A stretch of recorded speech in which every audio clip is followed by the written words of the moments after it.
Welcome to NX news. ఈనాటి వార్తా విశేషాలు. మాజీ మంత్రి జోగి రమేష్ కుమారుడు రాజును ఏసీపీ అదుపులోకి తీసుకుంది.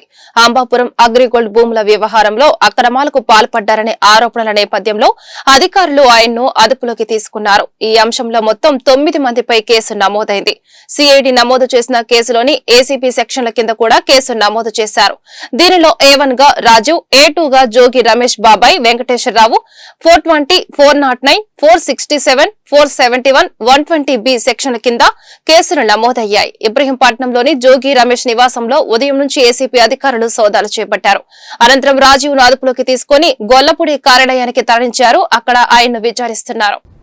మీరు మమ్మల్ని పొక్కొచ్చు, కేసులు పెట్టొచ్చు, రెడ్ బుక్ తీయొచ్చు, కానీ మీకు మనస్ఫూర్తిగా చెప్తా ఉన్నాం, మంచిని మీరు ఇంత దుర్మార్గంగా ఒక చిన్న కుర్రోడిని తీసుకొని, ఏమీ తెలియని కుర్రోడిని తీసుకుని మీరు అరెస్ట్ చేయాలా, జైల్లో పెట్టాలన్న ఇటువంటి వంకర బుద్ధిని మార్చుకోండి.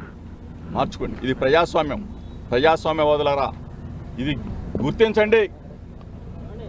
నేను గానా, నా కుటుంబం గానా అగ్రిగోల్డ్ ఆస్తులో కానీ ఏదైనా తప్పు చేస్తుంటే విజయవాడ నడిబొడ్డులో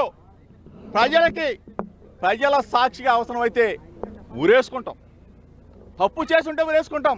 అంతేగాని ఇట్లా మమ్మల్ని బలహీన వర్గాలను వేధించడం న్యాయమా, ధర్మమా? చంద్రబాబు నాయుడు గారు, మీకు న్యాయమేనా?